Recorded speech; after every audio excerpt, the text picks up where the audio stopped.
नमस्कार दोस्तों, वेलकम है आपको हमारे channel Phantom needs pot puree पर। ये कहानी मुझे एक अननोन पर्सन ने ईमेल के थ्रू भेजा है। उसने अपना नाम बताने से मना कर दिया है। कितना सच है और कितनी कहानी ये मैं नहीं कह सकता, लेकिन जो लिखा गया है वो आपको ज़रूर सोचने पर मजबूर कर देगा। ध्यान से सुनिए। नागरिकों, किसी भी हालत में बाहर मत देखिए। आवाजों का जवाब मत दीजिए, चाहे वो कितनी भी अपनी क्यों न लगे। कुछ प्राणी अब इंसानों की आवाज की नकल कर सकते हैं और अब वो और भी परफेक्ट हो चुके हैं। वो जो दिखते हैं वो वैसे बिल्कुल नहीं हैं। अपने घर के अंदर ही रहिए। सारे दरवाजे खिड़कियां बंद करके सुरक्षित कर लीजिए। किसी भी आवाज पर दरवाजा मत खोलिए। किसी की मदद करने की कोशिश मत कीजिए। आपकी जिंदगी आपके अकेले रहने पर निर्भर करती है। यह संदेश बार बार दोहराया जाएगा जब तक सही लोग स्थिति को कंट्रोल में नहीं ले लेते। मदद आ रही है। विश्वास बनाए रखिए। शांत रहिए, शांत रहिए, अंदर रहिए, नजर में मत आइए। मैं नींद से उठा तो फोन पे ये मैसेज था। कंफ्यूज्ड था, गुस्सा भी आया, इरिटेशन भी। लेकिन अब मैं हॉल में खड़ा हूँ, अपने मेन दरवाजे के सामने। एक सिंपल दरवाज़ा, ऊपर से नीचे तक लॉक। उसके पास एक बड़ा सा फ्रॉस्टेड ग्लास पेन। जब से वो मैसेज आया है, एक आदमी जैसा साया उस ग्लास के पीछे से मुझे घूर रहा है, पूरे दिन बिना हिले। फिर फोन वाइब्रेट हुआ। माँ का मैसेज था, बेटा बाहर आजा, कुछ अमेजिंग दिखाना है। फोन फिर से वाइब्रेट हुआ। देखा तो बहन का मैसेज, तू सच में माँ को वेट करवाएगा? कम से कम कर्टन से तो देख ले, कितना सुंदर लग रहा है यहाँ। फोन फिर से वाइब्रेट हो उठा। देखा तो गर्लफ्रेंड का मैसेज, हम सब बाहर हैं, सिर्फ डोर खोल देना। अब फोन नॉन स्टॉप वाइब्रेट करता रहा। पापा, टीचर्स, एक्सेस, लैंडलॉर्ड, सबके मैसेज आए। सब एक ही बात बोल रहे थे, बाहर आओ, दरवाजा खोलो, रिप्लाई करो।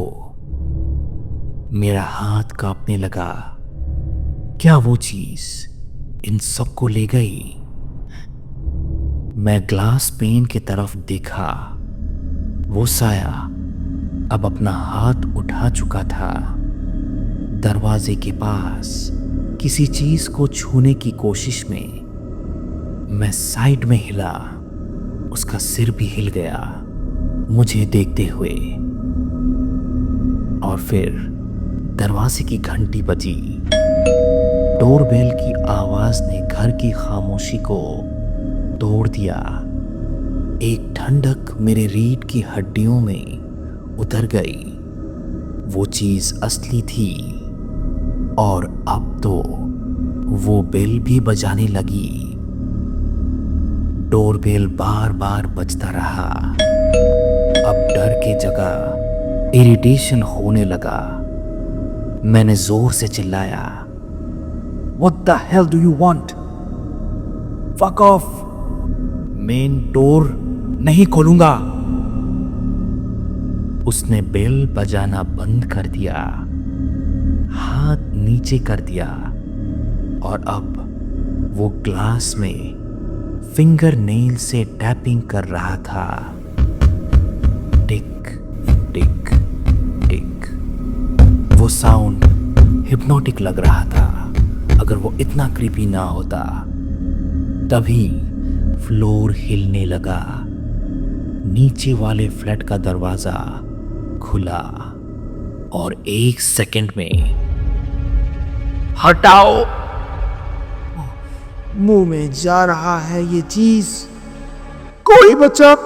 ओह, उसकी चीखें नीचे से आ रही थी, फिर गार्गलिंग की आवाज और फिर गला घोटने जैसी आवाज और फिर एक भयानक पागलपन भारी हंसी।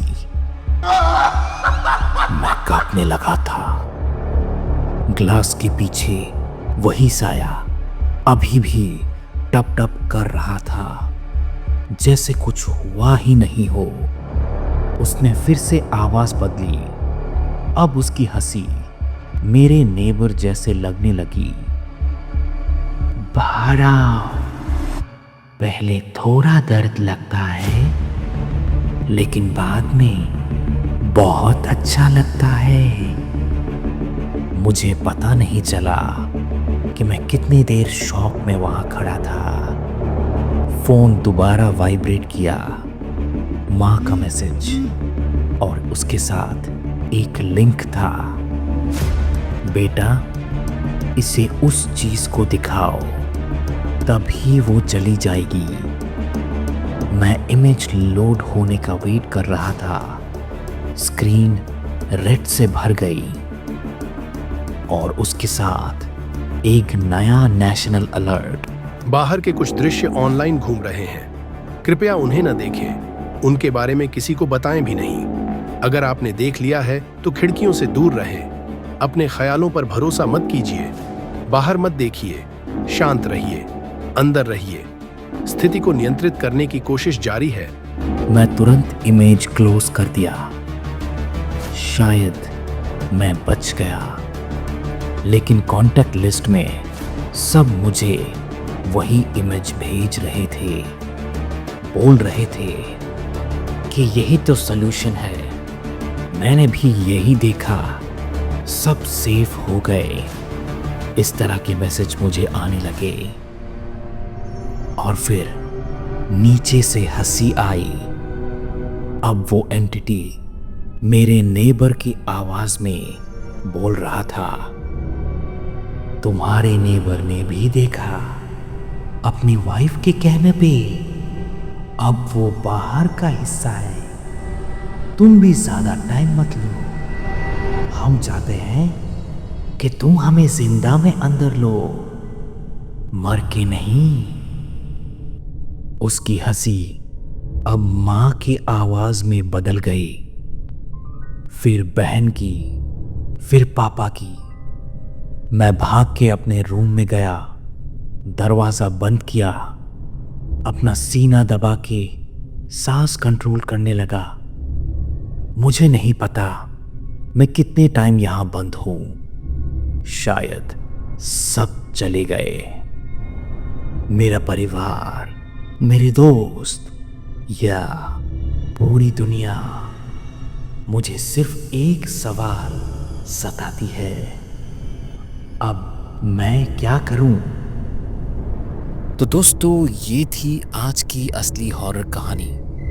अगर आपको ये पसंद आई हो तो प्लीज़ लाइक करिए और शेयर करिए। मैं हर सैटरडे और ट्यूसडे आपके लिए ऐसी ही रियल हॉरर स्टोरीज लाता रहूँगा। अगर आपके पास भी कोई ऐसी असली हॉरर कहानी है तो ज़रूर भेजें। और हाँ, मेरे चैनल को सब्सक्राइब करना ना भूलिएगा दोस्तों। आपका प्यार और सपोर्ट मेरे लिए बहुत मायने रखता है। मिलते हैं अगले वीडियो में, तब तक के लिए टेक केयर।